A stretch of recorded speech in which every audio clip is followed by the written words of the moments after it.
Hello, welcome to New Moon New Music number 2, Dose. This is this new series. It's an old name I've had, New Moon New Music. I've done it in other ways, but never like this where I talk to you about new music of sorts going on. And so here's our second time at bat.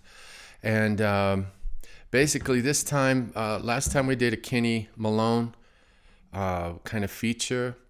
And I could do another feature this time too by a guy named Danny Thompson, a bass player. But I'm going to save the real Danny only for another time because there's plenty to say about Danny Thompson as well. What I'm going to focus on is this. It's called Modern Hymns. And here's a little bit of the story of Modern Hymns. It's basically a covers record that I made back in 2007. And it was a concept record. And the concept was me doing a covers record for starters, because I hadn't done that. I was always doing my own stuff. But of course, how I learned to do my own stuff was by doing other people's stuff. It's like that Pete Seeger quote: if you want to, write really good songs of your own, learn 1,000 songs of other people's. Well, that's sort of what I did as well when I started. I was always playing other people's songs until I had a batch of my own that was all I was doing then, it seemed. So I've always been doing covers. To me, a cover should be, a really great song for starters would be nice. And then a song that the one doing the song puts a different spin on it, as opposed to just sort of echoing the original, which was always, to me, was like, well, why would you do that? We have the original and we love it. So why do we need to hear yours? And so some arrangement things could be different. Sonics can be different. Band member style sounds could be different. Speeds, different tempos, all sorts of things could change to make it my own.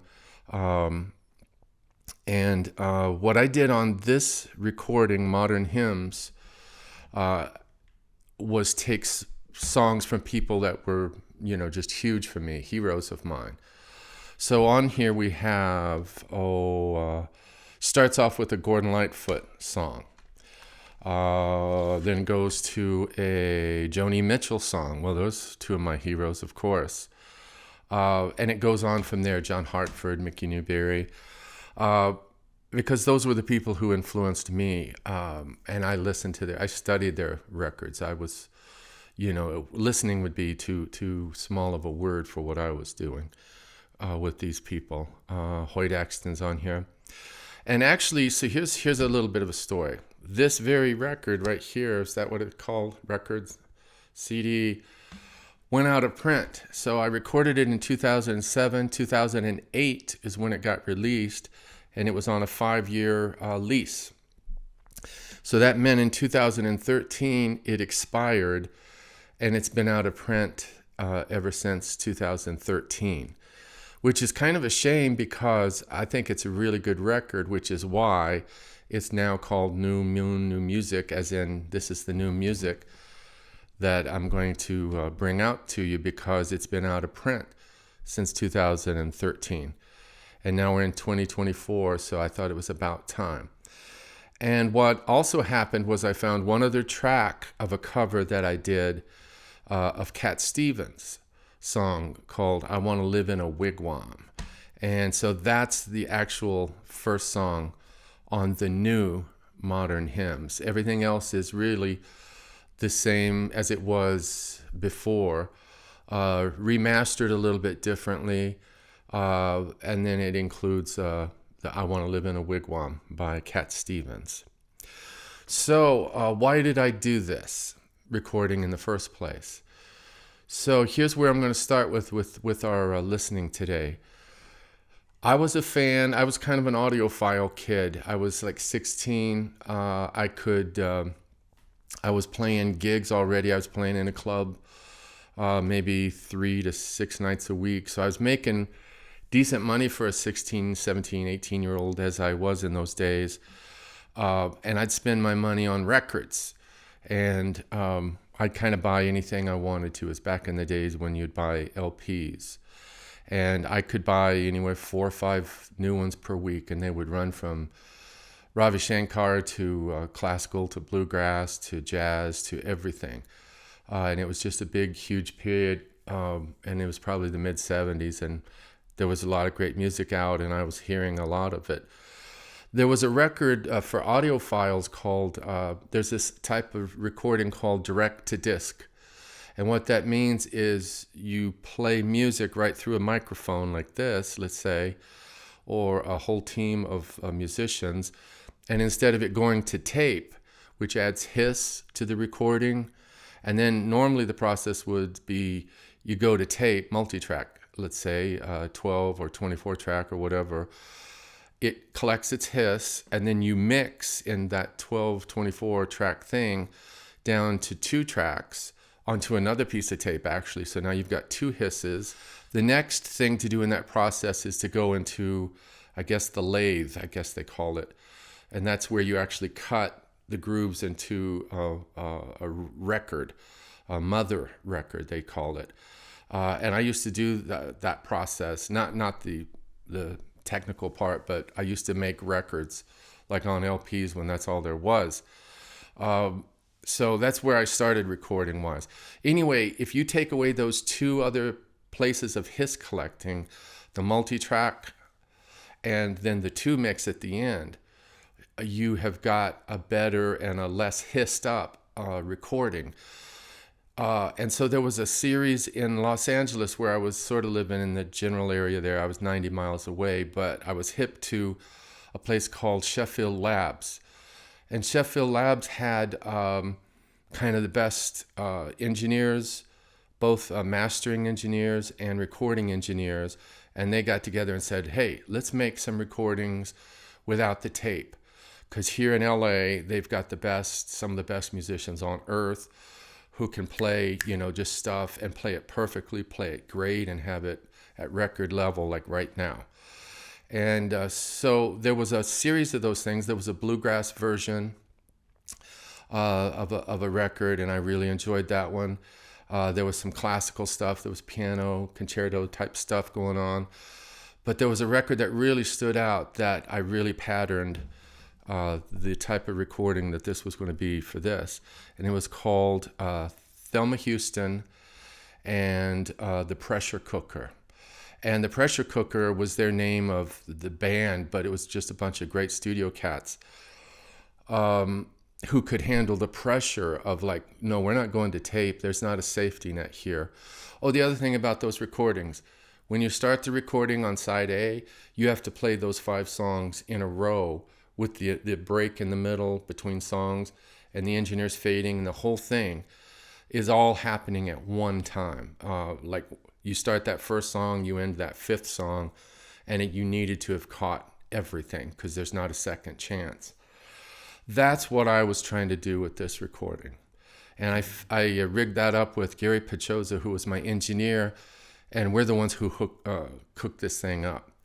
But what we were trying to do was just copy what had been done 20, 30 years earlier with Lincoln Mayorga and his Sheffield Labs. So here's what I'm going to start with. I'm going to play Thelma Houston's I Got the Music in Me from the Pressure Cooker, and maybe you'll hear how clean it sounds, but you'll hear how good this stuff is. And this is where I was trying to get to with this. Thelma Houston, I Got the Music in Me.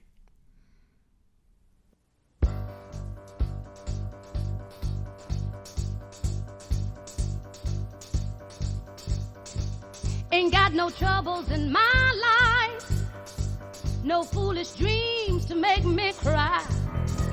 I'm never frightened or worried, I know I'll always get by. I heat up, I cool down. When something gets in my way, I go around it. Don't let life get me down.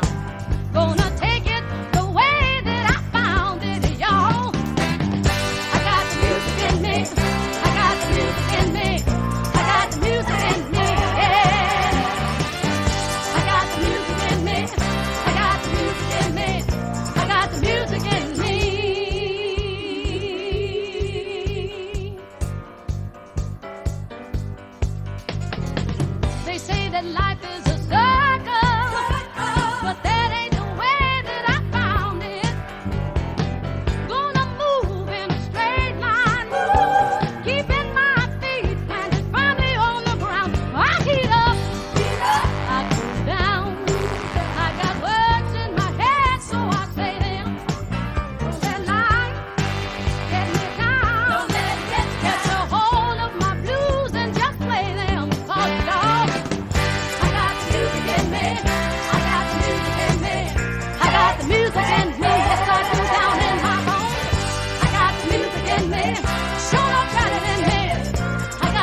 pretty music.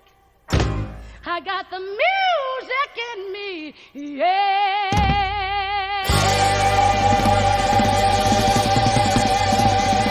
Yep. So there's the first song on side A. Then they take a break or whatever, and then they play through the next 5 songs on side B. And that's what direct-to-disc recording was. So, fly through the years, me and Pachoza, who were fans of Sheffield Labs and are kind of audiophile kind of people, let's make a recording of, in essence, folk music or Americana, whatever this stuff is, doing the same thing. Well, that's where we started. There was one thing, though. Sometimes we couldn't get all the musicians we needed at the same time, and so we didn't. But I built this entire record with 2 other musicians. It was me, Danny Thompson on upright bass, and Dirk Powell on various instruments. Dirk plays everything, and he's just a great utility guy to have on any recording. And those were the 3 of us were the ones who did it. And what I would do is call, like a song, the Gordon Lightfoot song, we do at 10 in the morning. And then the next song we do at 12:30. And we probably did like 2 songs per session. Sessions were usually 3-hour chunks. And then at 12:30 in would come my next group of people that I had called in. And I'll get to those people track by track here as we kind of go through this. The other thing I can tell you about this recording that excited me and Pachoza, which was, let's record this at a really unique space. And so we chose George Massenburg's room at Blackbird Studio in Nashville. And George is just one of the gurus, one of the leaders of amazing audio and producing. He did the early Little Feat stuff, for example, that live album Waiting for Columbus. That's George Massenburg. And then George did tons of other like high level stuff, like the Linda Ronstadt, Dolly Parton, Emmylou Harris trio record. That's Massenburg. So George was always doing just the top stuff that there was. George had his room at Blackbird, which was a mixing room. And it was literally a room, a single room back when we worked there.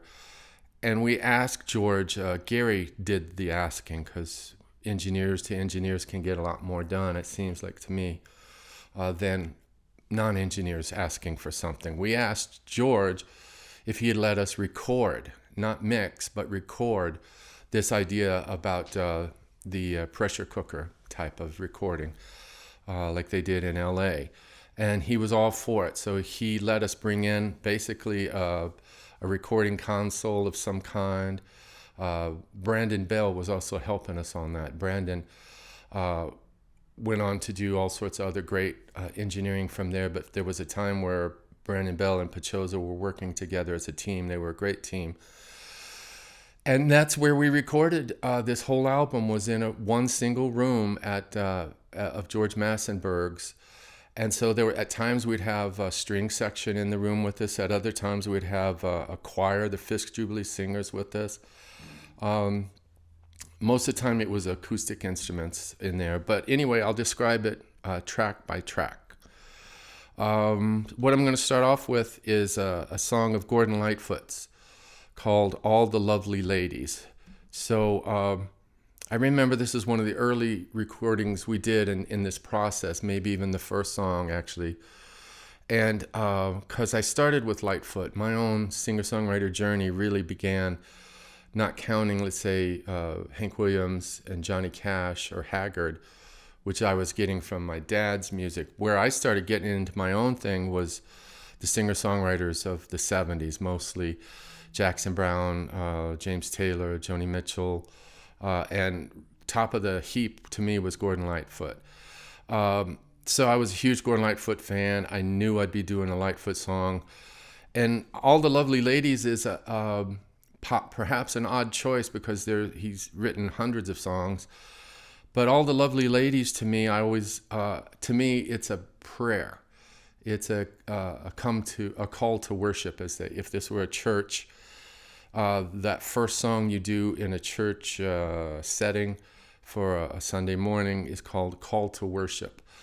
All the Lovely Ladies is a call to worship, so to speak. So it set the tone for what the rest of the record was going to be. Like, come on in here, it's going to be a worshipful kind of sensibility here. And after all, it's called Modern Hymns. And this new one's going to be called The New Modern Hymns. So we started with a Gordon Lightfoot tune. So what you'll hear is me, Danny Thompson on upright bass, and Dirk Powell on his old-time banjo playing sound. I know there's a name for it. Anyway, you'll hear it. And that's how we tracked this. So all live right there. And then what I did later, the only ad I had onto this was Andrea Zahn. So I called Andrea in for overdubs for this. So, and she played all the strings that you're going to hear on this. So you'll hear, in essence, violin, viola, cello, and she just kind of did the whole thing, and it's all her on that. So look at this song right here, All the Lovely Ladies, Gordon Lightfoot song.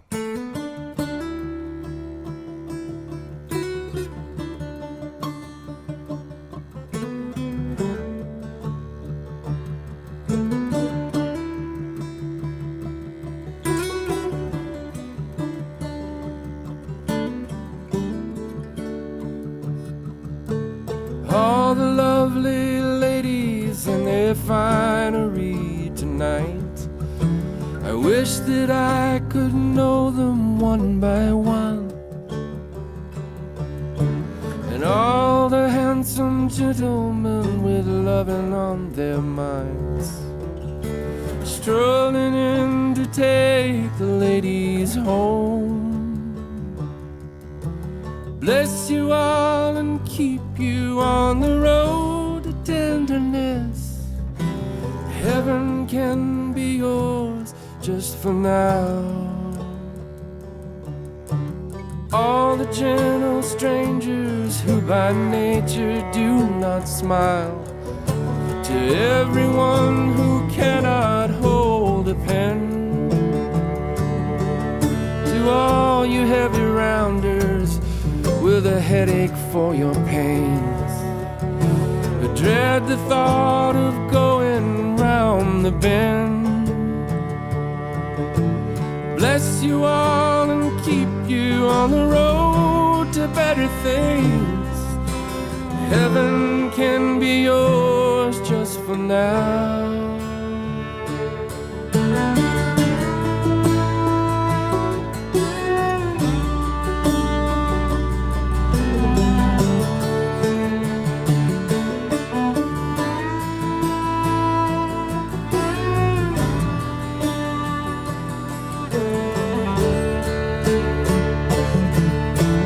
All the lovely ladies in their finery tonight, I wish that I could kiss you while you knit.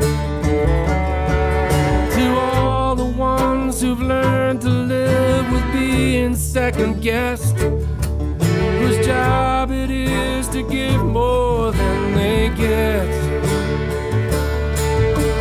Bless you all and keep you with the faith to understand. Oh, heaven can be yours just for now. And to all the little dreamers with a dream that cannot last, to all the sleeping giants who must wake, to every man who answers to the letter of the law, and all the rest imprisoned by mistake. Oh, bless you all and keep you with the faith to let it pass. Heaven can be yours just for now, just for now.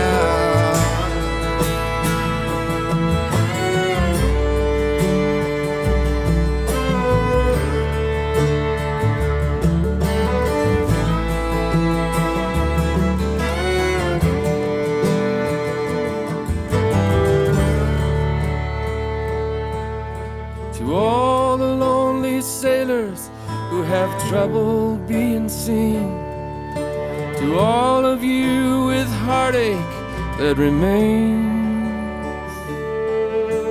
maybe sometime later you might swim back into shore. If someone could relieve you of your chains, bless you all and keep you on the land or on the sea. Heaven can be yours just for now.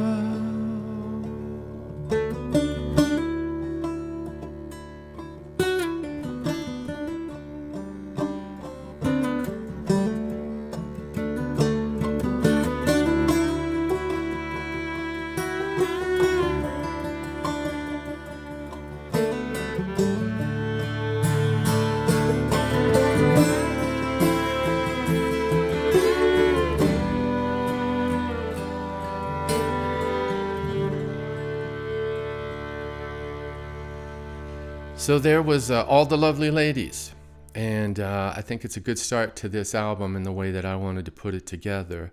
So you heard me use the word overdub. Well, when you're doing the direct-to-disc, there's never an overdub.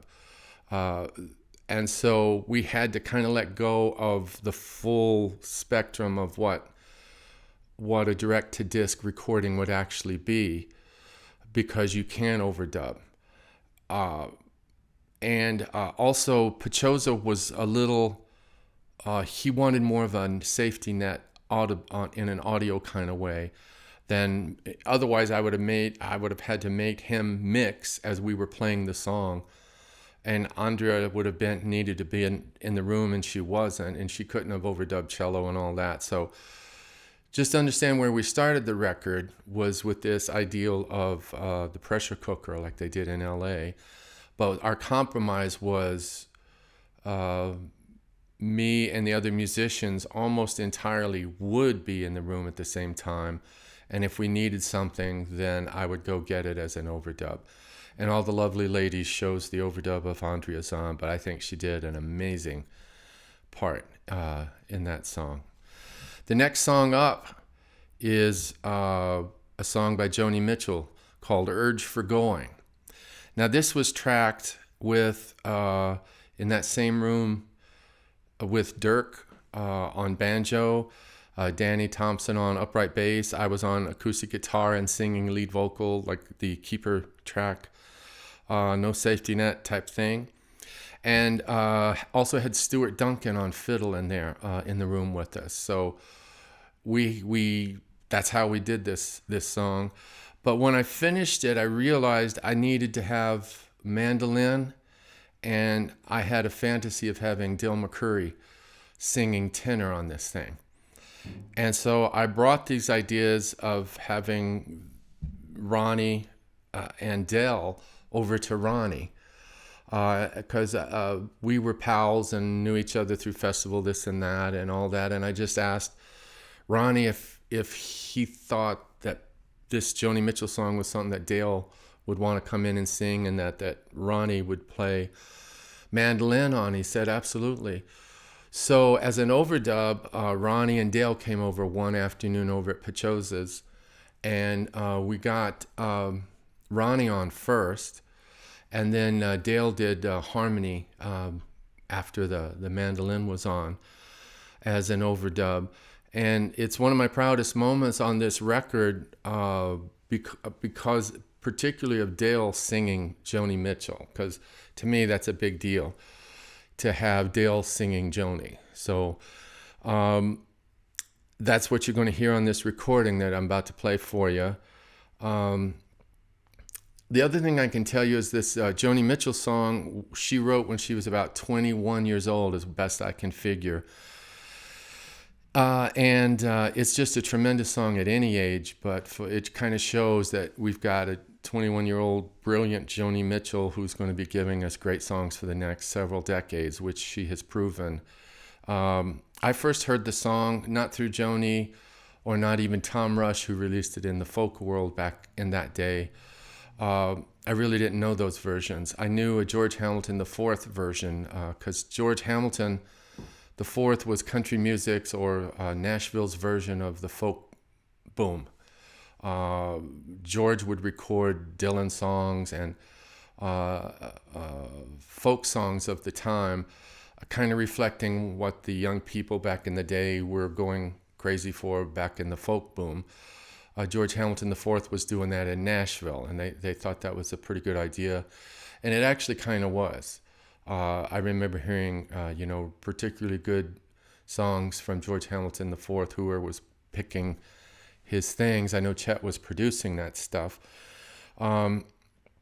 if I recall. And anyway, that's how I first heard the song. So the song caught me even with George Hamilton IV doing it, because it's just an amazing song, and it was on country radio. It was kind of a mild hit back in maybe 68 or 7 or somewhere around in there. I heard it as a kid and always remembered it.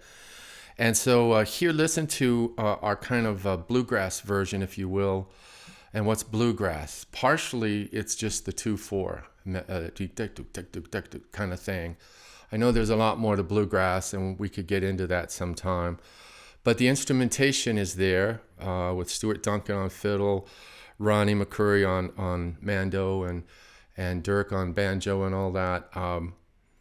But the real thrill to me, especially, is hearing Dale McCoury singing tenor on a Joni Mitchell song, Urge for Going.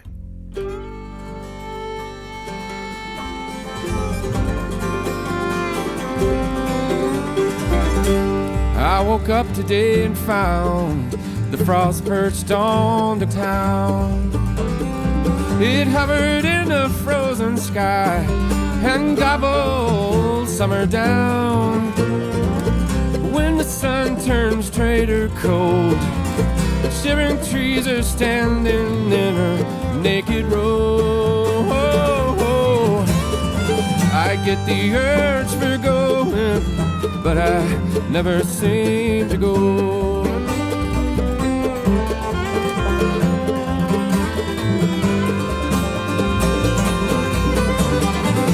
Had a girl in summertime with summer-colored skin, and not another man in town my darling's heart could win. But when the leaves came trembling down, bully winds did rub their faces in the snow. She got the urge for going, and I had to let her go. And she got the urge for going when the summer grass was a-turning brown, summertime was a-falling down, and winter's closing in.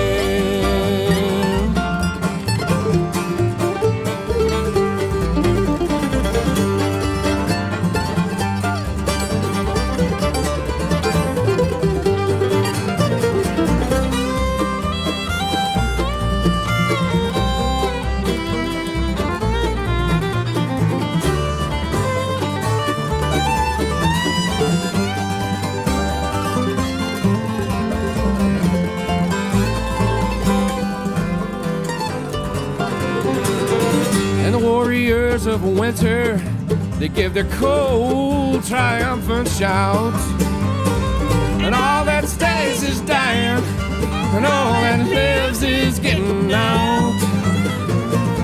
You see the geese in chevron flight, a flapping and a racing on before the snow. They got the urge for going, and they got the wings to go.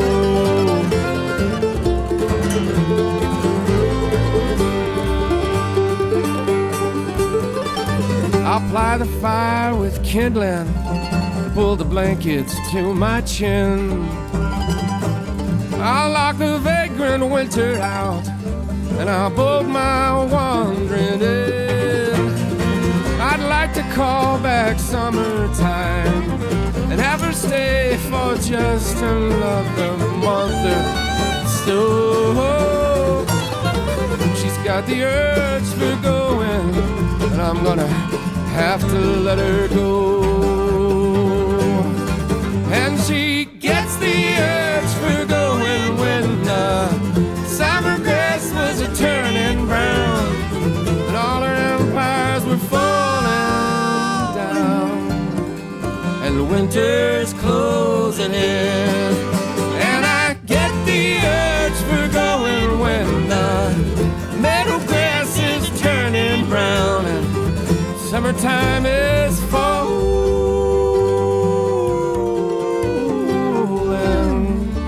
down, and winter's closing in.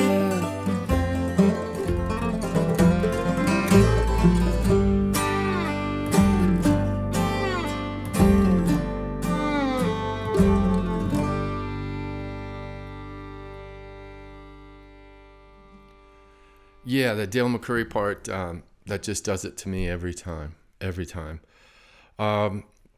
Next up on the recording in the sequence is a song called Out Among the Stars. So for this, literally I got the Fisk Jubilee singers in that room, and I think it was maybe 8 to 10-ish of them. Maybe it was 12 voices. But Paul Kwame, who was the conductor and leader teacher of the Fisk Jubilee Singers back at this time, was a friend of Kenny Malone's. So I knew Paul Kwame, the director of the Fisk Jubilee Singers, through Kenny. As a matter of fact, they were handball players together, very aggressive handball players, I've been told. And so I got to know Paul a little bit and asked him if he would bring his Fisk Jubilee Singers down into this recording, and he did. And so this recording of Out Among the Stars shows that. So basically I had the Fisk Jubilee Singers in the room. Stuart Duncan was on fiddle. I was on piano. It was just this little thing we rolled in from another studio, a spinet piano or a upright thing. Dirk was on guitar, if I recall. Danny Thompson on upright bass. So again, understand that I brought me, Danny, and Dirk were the sound members on every single song, all of them. And my vision was to bring other musicians or singers to sit in with us to try to pull it off from the ground up, like the pressure cooker record I talked about from LA from the 70s. So there we all in the room. So in this track, everybody who's on the recording is in the room at the same time, and we get it from top to bottom with 2 exceptions. One of the singers in the Fisk Jubilee group was singing too loud, and it was really clear that this person was excited to be on a recording, and they wanted to make sure that they were heard. So this person was louder than all the other Fisk Jubilee singers. And there was kind of nothing to be done about that at the time. And that's what I had as a recording. And I had to balance that singer out a little bit and after the fact. So I had Jonelle Mosser from Nashville. Anytime I need a sort of singing or vocal fix person, a doctor, someone who's doing a surgery, so to speak, vocally in a track, and I need some help, I call on Jonelle Mosser, because Jonelle can sing anything, Broadway sounding stuff, rock and Janis Joplin sounding stuff, sensitive stuff, blues, part of a harmony section. She can do everything.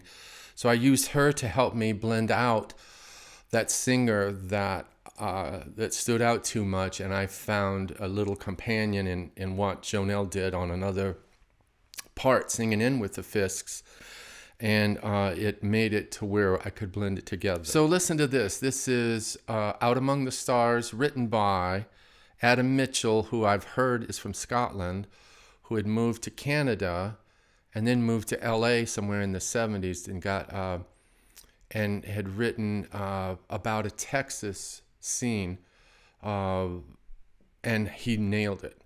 This Scottish, Canadian, LA guy wrote an amazing song about something happening in Texas. And that's this song, Out Among the Stars. I first heard this song, it was either through Waylon or Haggard. They both had recorded it somewhere in the 70s. It's a killer song, very memorable. I remember when I heard it, it was just like, that's one of the best songs ever. And so when I was putting together my the New Modern Hymns, I was going to bring in this great song that I remember from Haggard and Waylon, and do it like a hymn style. So we start the hymn off with the Fisk Jubilee Singers, and here's Out Among the Stars.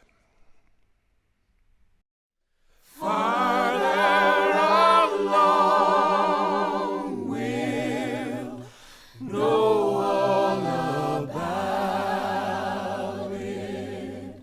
Farther along, we'll understand why. Oh, cheer up, my brother, live in the sunshine.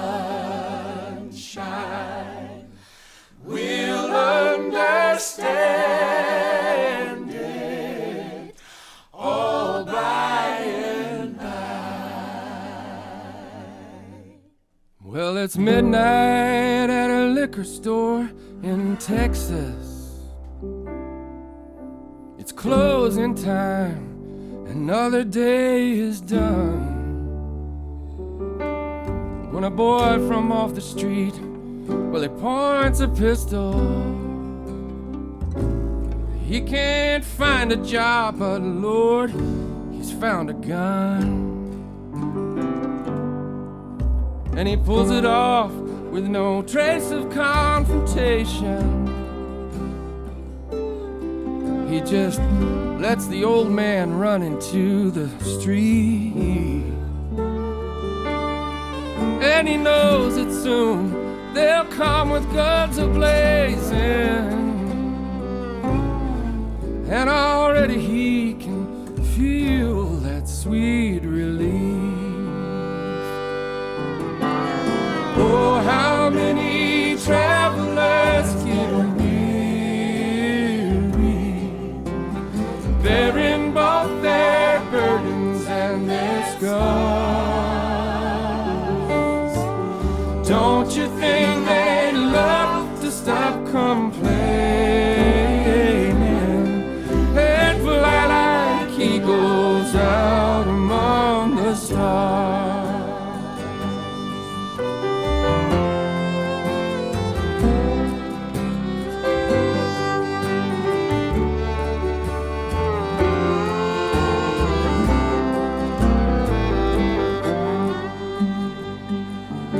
Now he pictures the arrival of the cruisers, and he sees that old familiar hatred in their eyes.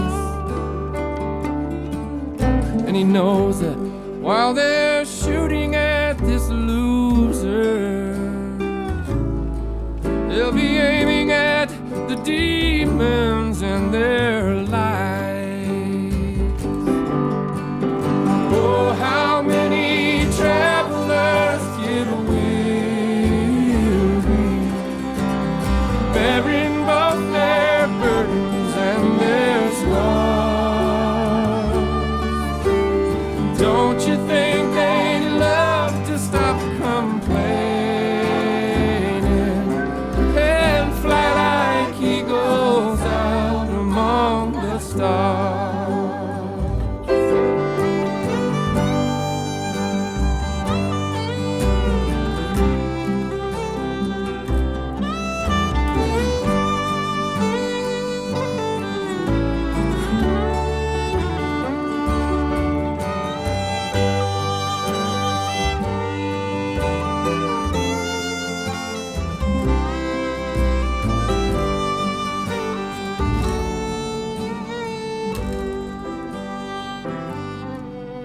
Well, the evening news carries all the details. He dies in every living room in town. back at his own home. The bottle's thrown in anger, and his father cries, "Ooh, we'll never live this down." Oh, how many travelers get weary, bearing both their burdens and their scars. Don't you think they'd love to stop complaining? Oh, and fly like eagles out among the stars. Oh, how many travelers get weary, bearing both their burdens and their scars. Don't you think they'd love to start all over and fly like eagles out among the stars?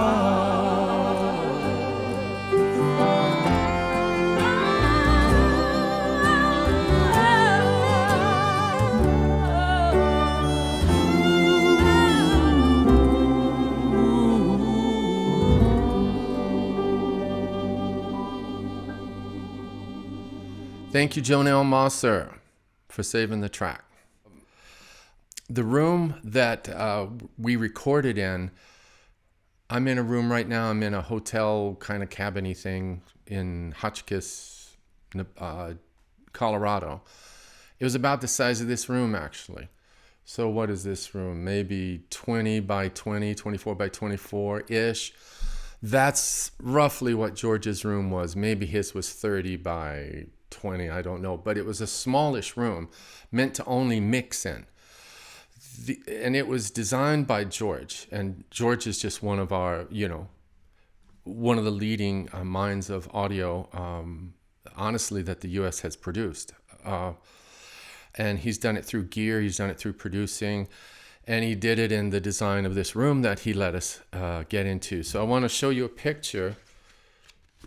Yeah, and we'll show you a close-up here. So here's what it looks like. So if you notice in the background there's a bunch of sticks. I would call them maybe 1 inch by 1 inch, but they could be 1.5 inches. But there's and they're poking out into the room at random lengths, all side by side.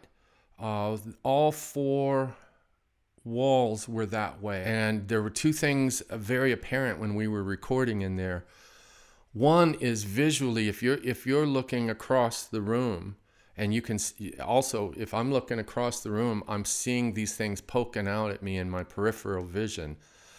And for the first 2 days, those sticks were moving.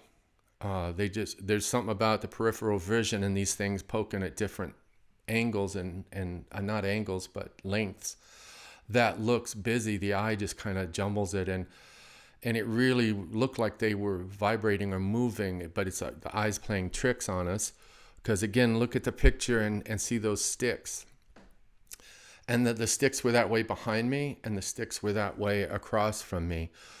So visually, it took me aback, like, whoa, this is wild.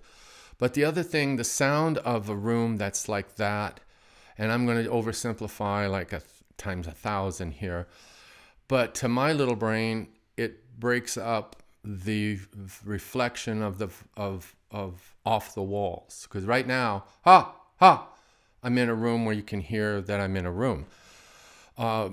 In George's room, it's almost like there isn't any echo, but it's also not dry like a lot of radio stations can be. Their control room can be dry. Like you almost feel you can't take a deep breath or a full breath in a room like that. This wasn't exactly like that, but it was interesting sonics, I got to tell you, because the throwback of stuff on from a wall wasn't there in the normal way. Like if you think of a shower, and that's where we sing in a shower, and there's a reason we sing in the shower, it's because we have reverberation of a sort there. The room gives us that. In a recording, that's not exactly what you want in most cases. So again, this room, we were in there for the reasons that George designed it as a mixing room, but we're doing recording in it. And so we had to get used to the sound of it. But what it meant was we had no, if I recall, no headphones because you didn't need them. So if it's me, Dirk, and Danny, we hear each other, we're sitting in a room hearing each other. If it's the Fisk Jubilee Singers at the other end of the room, I hear them. They hear my piano, everything. None of us have headphones. And that's the way we recorded this. But I just want to bring to your attention those sticks. I'm sure there's a better word for it, but to me, they looked like sticks at all kind of random lengths, and they made an interesting sound. And so that's where we recorded all of the new modern hymns that's coming out in the later part of the year 2024. So that's going to be a wrap up for this episode 2 of New Moon, New Music.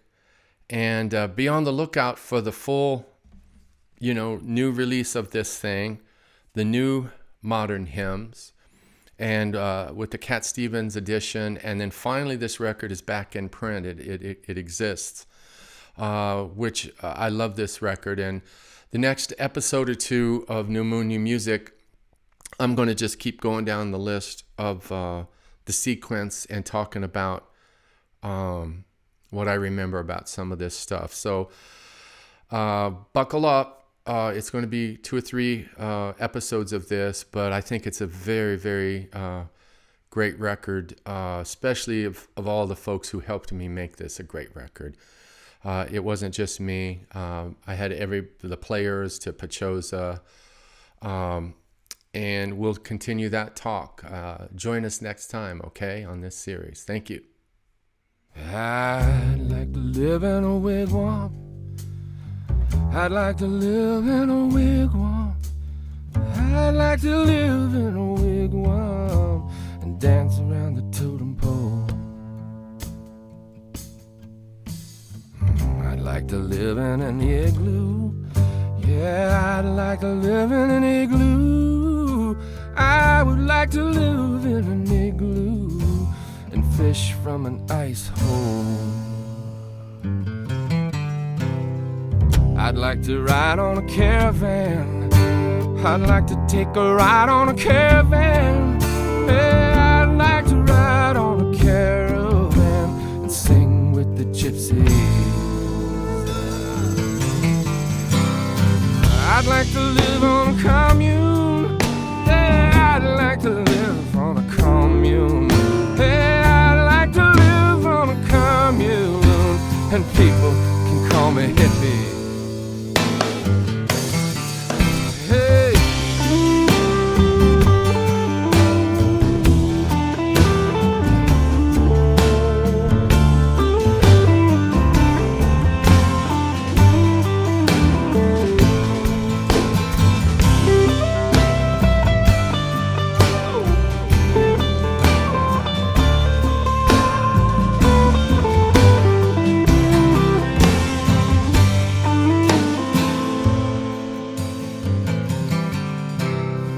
I don't wanna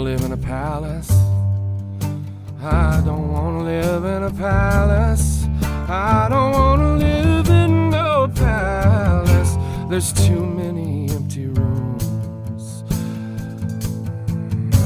I don't wanna live in a barracks. I don't wanna live in a barracks. Oh, I don't wanna live in a barracks and wake up to the bugle tune. I just wanna live in a tree hut. Yeah, I'd like to live in a tree hut. Yeah, I'd like to live in a tree hut and listen to the sound of birds. I don't wanna live in a jailhouse. I don't wanna spend my time in no jailhouse. I don't wanna live in a jailhouse and be fed through the bars.